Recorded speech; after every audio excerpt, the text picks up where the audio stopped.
السلام علیکم ورحمۃ اللہ وبرکاتہ۔ میرے عزیز ناظرین، اگر آپ عربی زبان کے طالب علم ہو تو یہ ویڈیو بالکل آپ کے لیے ہے۔ اس ویڈیو میں آج میں صرف آپ کو 14 الفاظ سے متعارف کراؤں گا۔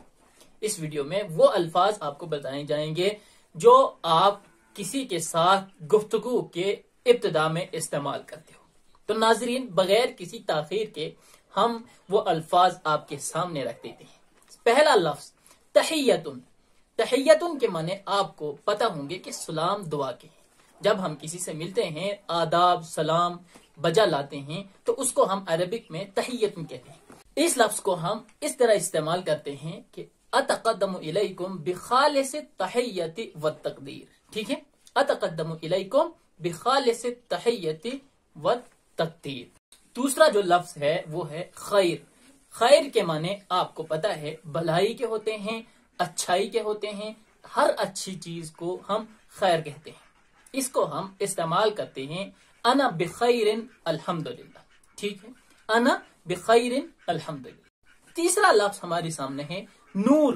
نور کے معنی روشنی ہے۔ اس لفظ کو استعمال ہم اس طرح کرتے ہیں کہ فی ھذا الغرفۃ نور، اس کمرے میں روشنی ہے۔ اس کے بعد تیسرا لفظ ہمارے سامنے ہے اہلن، جس کے معنی ہے کہیے صاحب، آئیے صاحب، تشریف رکھیے۔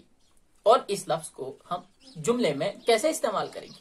قابل حامد محمود، حامد نے محمود سے ملاقات کی، فقال اہلا بک، اور کہا آئیے صاحب۔ ٹھیک ہے، اور کہا آئیے جناب۔ ٹھیک ہے جی، قابل حامد محمود فقال اہلا بک۔ پانچواں لفظ ہمارے سامنے ہے مرحبن۔ مرحبن کے معنی ہے خوش آمدید۔ اس لفظ کو ہم جملے میں استعمال کریں گے ارحب بکم، میں آپ کا دل کی گہرائیوں کے ساتھ استقبال کرتا ہوں۔ اچھا جی، دل کی گہرائیاں چھوڑ دیجئے، بلکہ میں آپ کا استقبال کرتا ہوں۔ ٹھیک ہے، اگر دل کی گہرائیوں کا ترجمہ کرنا ہے تو بصمیم القلب، ارحب بکم بصمیم القلب یا من احشاء قلب۔ اس کے بعد جو لفظ ہے وہ استفسار۔ استفسار کے معنی ہوتے ہیں پوچھ گچھ، سوال کرنا، کسی سے پوچھنا۔ اس لفظ کو ہم جملے میں استعمال کریں گے عیادت المریض والاستفسار عن حالت الصحہ عادت حسنۃ۔ ٹھیک ہے جی، عیادت المریض، مریض کی عیادت، والاستفسار عن حالت الصحہ، اور کسی کی طبیعت، حالت، صحت کے بارے میں سوال کرنا، پوچھنا، عادت حسنۃ، ایک اچھی عادت ہے۔ اس کے بعد ہمارے پاس لفظ ہے سلامتن۔ سلامتن کے معنی ہیں سلامتی، امن، سکون۔ اس لفظ کو ہم عربی میں استعمال کریں گے اللہ یسلمک فإنک احسنت الی۔ اللہ یسلمک، اللہ آپ کو سلامت رکھے، فإنک احسنت الی، یقیناً آپ نے میرے ساتھ اچھا سلوک کیا۔ اس کے بعد جو لفظ ہے وہ اشتغال۔ اشتغال کے معنی ہوتے ہیں مشغول ہونا، کام کرنا۔ ہوا یشتغل مدیرا، وہ بحیثیت مدیر کام کر رہا ہے۔ ٹھیک ہے جی، بحیثیت محتمم، بحیثیت پرنسپل، وہ کیا کرتا ہے؟ کام کرتا ہے۔ ہوا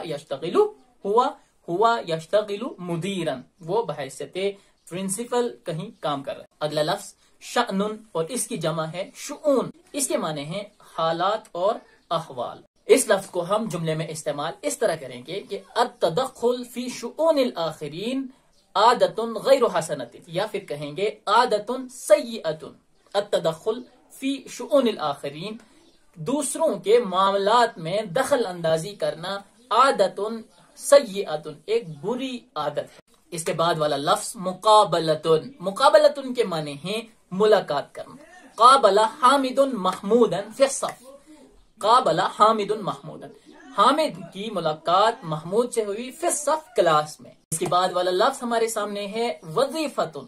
وظیفتن کے معنی ہوتے ہیں فرض منصبی یا پھر ڈیوٹی۔ ٹھیک ہے، وظیفتن، اور اس لفظ کو ہم جملے میں استعمال کریں گے محنت ناصر وظیفتن حکومیہ۔ کے بعد والا لفظ مہندس۔ مہندس کے معنی ہوتے ہیں انجینئر، اور اس لفظ کو ہم استعمال کریں گے مہندس یشرف علی ھذا۔ مہندس یشرف علی ھذا، انجینئر کیا کرتا ہے؟ اس پر نگرانی کرتا ہے۔ انجینئر اس پر نگرانی کرتا ہے. کوئی بھی کام ہو اس پر کیا کرتا ہے؟ انجینئر نگرانی کرتا ہے. اس کے بعد والا لفظ ہے صدیقن. صدیقن کے معنی دوست ہوتا ہے اور اس لفظ کو ہم جملے میں استعمال کرتے ہیں الست صدیقی، کیا آپ میرے دوست نہیں ہو. اور اس کے بعد اور ہمارا آخری لفظ ہے سعیدن. سعیدن کے معنی ہوتے ہیں خوش یہ اور خوش نصیب. اور اس لفظ کو ہم سینٹینس میں اس طرح استعمال کریں گے سلمى تقضی حیاتن سعیدتن فی منزلہا. سلمہ جو ہے وہ ایک خوش نصیب خوشگوار زندگی گزارتی ہے فی منزلہا اپنے گھر میں.